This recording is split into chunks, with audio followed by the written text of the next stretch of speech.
Hi guys, my name is Vuvu and this is Vuvu Vena Reads. Welcome to yet another Vuvu Vena Reads vlog. Is that how I usually say it? Hi guys, my name is Vuvu. Welcome to yet another Vuvu Vena Reads vlog.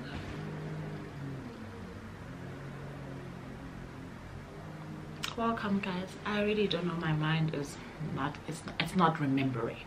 As you can see, I'm not at my place. I'm away for the weekend and I want to do a little bit of reading. I'm in my room. We are on Riviera on the Val. Just want to show you the views actually from here, from my room. What I'm looking at is the dam. Don't know if you guys can see from this angle, or maybe let me do that. Okay, I tried. I hope you guys can see. I did do a little bit of a room tour. I did do a little bit of a unit tour, room tour situation on my other channel, so you guys can look out for that if you really want to see what everything looks like. The dam has been flooding for quite a few days, so I don't even understand why there's speedboaters on there, because we had wanted to do some kind of cruise. We were told we wouldn't be able to because the floods have been really problematic, but it's still a nice place to be, close to nature. The views, the water, the trees, everything is so tranquil. It's beautiful. Anyway, before I get carried away, I just realized I said tranquil. What is that? Okay, anyway, guys, don't mind me. I'm distracted by what I'm looking at outside. So welcome to the vlog, and on this vlog we will be reading Turning Tables by Alice Takawira. Okay, so let's find out a bit about the author first before we get a bit of the synopsis about the author. Alice Takawira was born and raised in Zimbabwe. After receiving a bachelor's degree in physiotherapy from the University of Zimbabwe, she relocated to London for work. In 2004, she moved to America to attend Emory University and graduated with a master's in public health. Alice currently lives in Atlanta with her husband and 2 kids. When she's not working as a geriatric physical therapist, she enjoys binge watching foreign language dramas, exploring new places, trying exotic foods, and learning new languages. She is the proud creator of the Vena Girls Book Club on Facebook, a place to connect with fellow book lovers. To learn more about Alice and her work, then they list where you can find her. She's basically everywhere. She's got a website, www.alicetakawira.com. She's on Instagram, Twitter, Facebook, Goodreads, and the book club link is also there. So from what I understand, this is her debut. How do I feel about the cover? I really feel like there's gonna be some drama, yeah, and she's at the center of it. Okay, we can see there's a Caucasian man on the side and there's a black brother on the other side, and this black sister is in the middle of whatever is going to take place between the 3 of them. Okay, so this is what I get a sense of. I absolutely love the cover. I love that she's in color and they're kind of like in the background because it emphasizes that main character vibe. Also, the look on her face says that something's about to go down. Love the choice of colors as well. Black, beautiful, love it. Simple. I love the spine, simple, to the point, font choice. There's nothing that I can fault. It's a bit too glossy for me though, the cover, I don't want to lie, but still I feel like it's the presentation is, I love it. The back reads, 2 lovers, 2 continents, 2 cultures, 1 unforgettable love story. Maita, a Zimbabwean graduate student, has returned to London on summer break with one goal: to get back with Ade, her Nigerian ex-boyfriend, after carelessly breaking his heart. On the flight to London, she meets Chris, a British gentleman who is instantly captivated by Maida and pursues her relentlessly. When Ade rejects Maida's attempts to rekindle their romance, she turns to Chris and a couple, they are forced to confront racism, the complexities of interracial relationship, and their insecurities. But Maida has never forgotten Ade, nor has he ever forgotten her. And when Ade contacts her, it sets off a dangerous chain of events that will forever alter the course of all three lives. Ooh. How far will each man go to win her love? Turning Tables is a poignant and extraordinary story of love, not love story, story of love, missed opportunities, and second chances. Okay then, Alice. Okay then, Chia. The book, the font is sorry, I'm just putting out bookmark to use. The font, this was published last year. The font is reasonable, right? So it's not one of those tiny fonts, and I love the actual size. It's not a trade bag as such, but it's also not typical paperback. The book itself, okay, there's a note from the author at the end. I love those at the end. I don't like those at the beginning. The book itself is 291 pages long, so I feel like I am going to determine on my own when the quarter mark is, and I'll give you guys feedback at the quarter mark.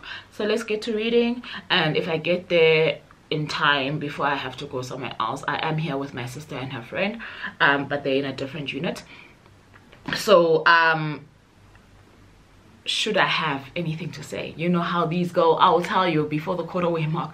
But should I have nothing to say that is pressing, I will tell you my views, right? Because this has promised me drama, men trying to win over this woman's heart, child, some drama that changes their lives forever.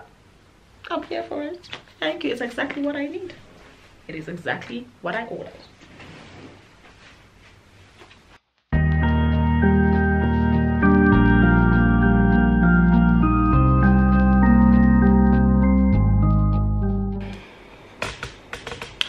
Good morning. It's Sunday morning. Waiting for the ladies to say when they're ready to go for breakfast, and we'll go down for breakfast. But in the meantime, I am tucking into this book. That's all. I'm sorry for the change in the things I say. It's not that I don't notice, to me it's still the same. If I don't show a sign, I'm leaving my love blind, expecting you to read my mind. Well, I hope that you know that I hear, that I don't let it show, that I want you. There's not a way to explain that it couldn't be better. It's more than I ever thought I could find. Put it all on the line. I'm in love with your design.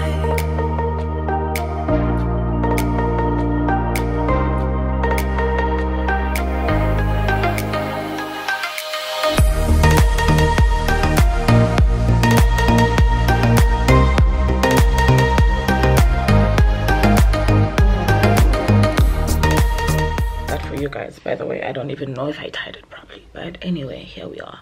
It is many days later. You can see I'm still in bed. I have just had coffee and finally gotten to the quarter-way mark of Turning Tables by Alice Takawira. Yes. So I've been struggling to read a lot this year, for reasons already explained, I think, in the previous vlog. But either way, it's just been a struggle for me. So I hardly feel up to it, right? It's not a slump as much as it is, I don't know what to call it. But anyway, we are trying to sort the situation out, okay? So we are at the quarter-way mark of Turning Tables. I don't know how much I shared before about the structure of the book, but what I will tell you is that it is about a love triangle, obviously, because you can see there are 3 people on the cover of the book, and we get perspective from all 3, which I am absolutely enjoying. And they are all kind of telling the same story, right, about the same woman. So they're all kind of telling the same story about the main character, who is the female, and she's telling the same story about the two guys. Same story, right? But obviously it affects them in different ways, which I think is very cleverly done by Alice. So our main character's name is Maita. Second, one guy's name, the white guy, this guy over here, his name is Chris, and the other, and he's Chris from London. I think he's British, I don't know, I think so. And then the other guy is Ade, Nigerian doctor living in London, and she also flips between present day and the past. So right now where I'm at, I've met all three of them, and then now she's telling us the story of how she met Ade initially. The book flows, it reads quite well. I am very skeptical of all three characters, I don't want to lie, and maybe that's because I went into the book knowing that it's a romance slash thriller. I want to say slash thriller because there is a little bit of a suspense element in the synopsis, right? If you didn't see my haul recently, you will I'll try to link it up here so that you guys can just skip to this book where I read the synopsis. But there is a little bit of suspense there. So I think going into the book, I've been trying to figure out who the villain is, and it's very easy to assume that the guys are the villains, right? Because their approach to this woman is very strong. I don't know how to explain it. Like they come on very, very strong, and for me it left a lot of question marks. But now I'm beginning to think Maita might also not be the innocent. What if they're all the villains?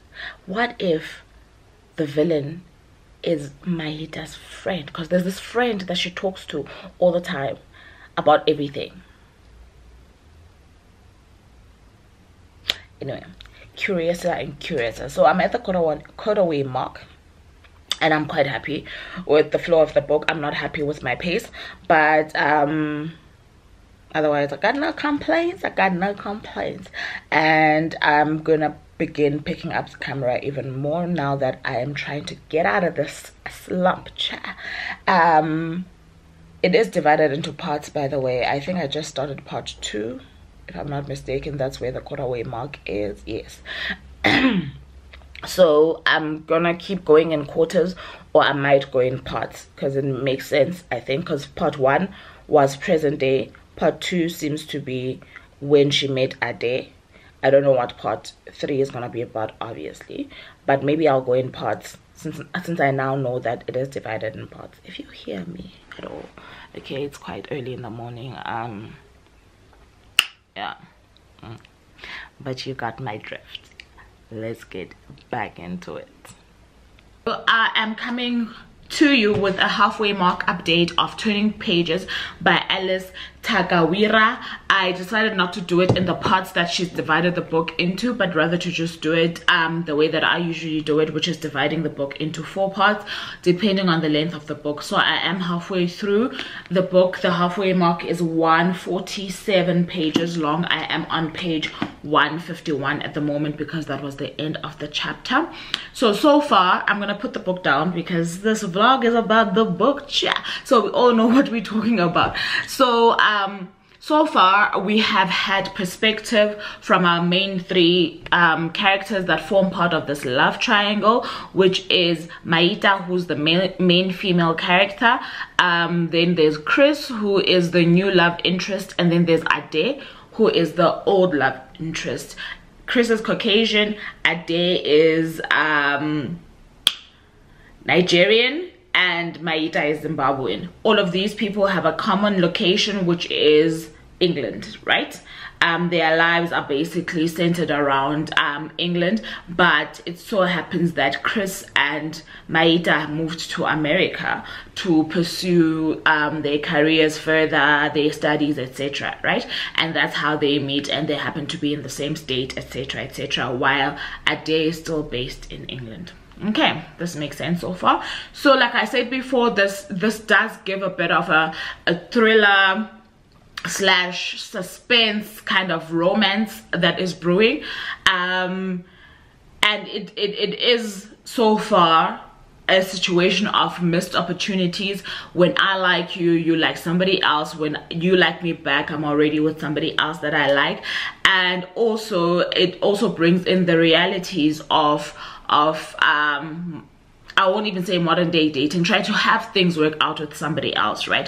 Where two human beings coming together can cause some form of friction, and it doesn't matter even if it's in their perfect relationships, these kind of things happen. And she does bring in themes about the influence of friendships in romantic relationships, and the influence of family in romantic relationships. Those kind of themes are played out quite well, but I think that the main thing that we are being made to hone in on is who you choose, or who your heart chooses to fall in love with, and whether infatuation is a long-lasting recipe for a good and healthy relationship, and what happens when you start seeing people's true colors, in inverted commas, and that infatuation kind of fades off.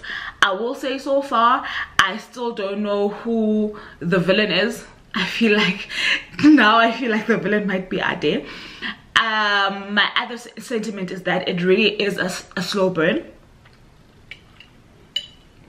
I like books that take off before the halfway mark. I feel like this book hasn't taken off yet, and I feel like it should, because she has established these three individual characters so very well already. There's nothing more that she can. Now we have to go off the judgment of the character development that she's already done, if you get what I'm trying to say, and get the story going. And if you know anything of me in the past, I have mentioned that I like character building that flows with the story. I don't like it's the same with fantasies. I like world building that flows with the story, but I feel like in this first half she's done a good job, don't get me wrong, but has really focused her energies on showing us who Maida is, showing us who Ade is, and showing us who Chris is in isolation and in relation to Maida, because she's a point of this love triangle, right? She's at the top. These two men are interested in her, and I really need her to start telling us the story. Like, I feel like I get them now. Can we get there? And that's how I'm feeling at the moment. But like I'm saying, it's not badly written, it's not too much of a drag, but I'm really wanting the action to start already. So that is my halfway update. There's a lot of topical moments that I would like maybe to touch on towards the end of this, once I've gotten a full picture of what those moments could lead to. But there are a few things that she mentions, especially about being immigrants in a different country, African immigrants in a different country, and how that plays out in your favor or against you. But that being said, that's my update so far. Okay, we'll meet at the 3/4 way mark.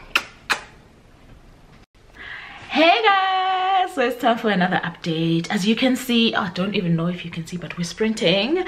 We finally named the sprints. They are the fully booked sprints with the girlies. I'm not sure if you're gonna see. Right now we are on Charity's channel. It's the morning on a Saturday, and we are on our second sprint. So your girl is now 3/4 into the book. So I feel like I need to say a few things. I'm holding this tripod because this is the only way this was gonna work, so excuse me if it shakes. Oh, let me show you the rest of our merch as well. We also have cups. So cute, man. I know. Anyway, so I'm at the 3/4 way mark. I really want to finish this book today. So after the halfway mark, the book picks up, right? And I really feel like the author spent a lot of time in the first half that I feel she could have condensed for the story to start pacing and picking up, because reading through the third quarter was a breeze, whereas reading through the first half felt like a lot of work, if you get what I'm trying to say. And the developments in the story now help you to see who might be the villain. There's a lot of intrigue, there's a lot of suspense. This thing that I've been craving from the beginning of reading this book, because this is what I was anticipating going into the book, is finally unfolding. So this thing that I'd been hoping for at the start of the book is finally coming through, which I'm greatly appreciating. And if you know anything about me, and I keep saying this, I probably already said this on this vlog already, is that if the story is there, I am a sucker for a good story. So I will not really penalize process to get to the story, if you get what I'm trying to say. And by process I mean grammar and whatever is the last thing that I penalize, because I feel like books are stories, right? So if you actually have a story, I can go with you on the journey, even if it's imperfect, as long as the actual story delivers. And I feel like she's there by delivering now. I'm feeling it. I'm really feeling it. There's a lot we could talk about here in terms of social commentary. She touches on verbal abuse, she touches on emotional abuse, she touches on physical abuse, she touches on second chance, the expectation of second chance romances, that, and how we might miss each other in the timeline of when we want our second chances. My battery's flashing. She touches on friendships, family. She touches on the expectance from women, the things that women expect from men, and also vice versa, what men expect from women. I think that there is also a subtle white savior element to it, and obviously there's a lot of racial commentary as well, especially because one of the people in the love triangle is a white male in a relationship with a black woman in a British as well as in an American setting. So there's a lot there that's going on, but I feel like we are now at the meat of the story. So the next time I come at you will be at the end of the book, where I get to share with you like my complete final thoughts, and my battery will definitely be charged at that point. Okay, honey pies, so let me just leave it there for now. Okay, so we're done. So before I tell you guys my final rating of Turning Pages by Alice Takawira, I wanted to just talk a little bit more about the themes that were explored in this book. So consider this part of the vlog, a little mini review, final thoughts type of situation. We are still sprinting. This is the second book that I finished during the sprint. They were both already open. The other one was Let Me Hear a Rhyme by Tiffany D. Jackson, and as I mentioned in one of my videos, that I am binging her stuff at the moment. And so this is the second book that I finished. I can't hold it because the tripod that I'm holding is one of those handheld ones, right? So I'll be in big trouble if I do these and these. So you guys already get it, right? We are talking about this book, so if you have made it this far, you know exactly what we're talking about. Okay, so when it comes to themes, there's a variety of themes that have been explored in this one, but let me just talk firstly about pacing. I'm a person who really believes pacing is very important in a book, in the sense that it allows the reader to fall in love with the actual story that's being told. So if a story feels like a drag, it feels like a drag to read it, right? And I think that if there's one thing that I would have refined in this book, is the pacing of the first half of the book. I really think that it was slow to an extent where it could have lost your interest, right? But her saving grace is that when it picks up, it really speeds up. And I suppose a person has to have the patience to make it halfway through the book for it to start picking up. Don't mind Nontli. Nontli is the one who's coughing over there. So that is my one and probably main schlep about the book, which isn't something that you can't overcome, I don't think.